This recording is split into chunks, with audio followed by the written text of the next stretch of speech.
Dragonfly out in the sun, you know what I mean.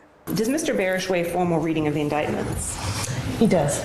Sleep in peace when day is done, that is what I mean. And how does Mr. Barish plead to the charges of assault with a deadly weapon, inflicting serious injury, and possession of a stolen firearm? Your Honor, he pleads guilty pursuant to the plea agreement.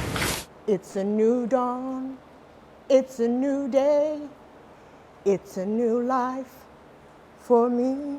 This is not a point, this is an outcry. When a crime occurs in North Carolina or any state in this country, what we're asking is not really what happened in relationships, but what happened with regard to a law. This idea that there is these clean binary lines, that there's the person who harmed and the person who was harmed, that often is not the case. So I've worked on several cases that have given me a lot of hope for the way that restorative justice processes can help heal racial trauma. The fact that the circle can hold both the harm that someone has done to someone else and the harm that they've experienced, including what it felt like to get arrested for the first time and the trauma that causes. And I'm not talking about police brutality, I'm just talking about the way our normal law enforcement works and what that feels like. Particularly to people of color, and given the history that they have experienced with law enforcement, I love that the process can encompass both of those harms. There is a story I'd love to share, and that is of a young man, James Barish, who was putting his firearm in his bureau and it discharged, and that bullet went through the abdomen of a 10-year-old girl who was sleeping in her bed. Thankfully, she was operated on and she's fine.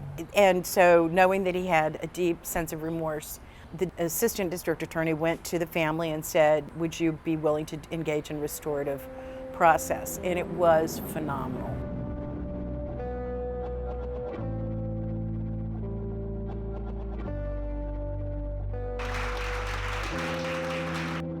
Restorative justice focuses on restoring relationship. It's a process that you apply to both the person harmed and the person who has done the harm. And it asks 5 very simple, profound questions. And they are, what happened? What were you thinking and feeling at the time? What are you thinking and feeling now? Who was affected? Very profound question. And then how may we repair that harm?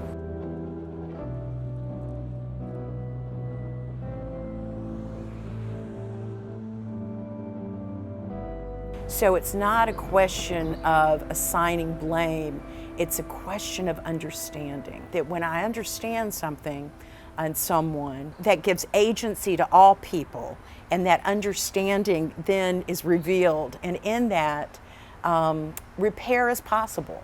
It's almost unavoidable. Freedom is mine, and I know how I feel. It's a new dawn, it's a new day, it's a new life for me.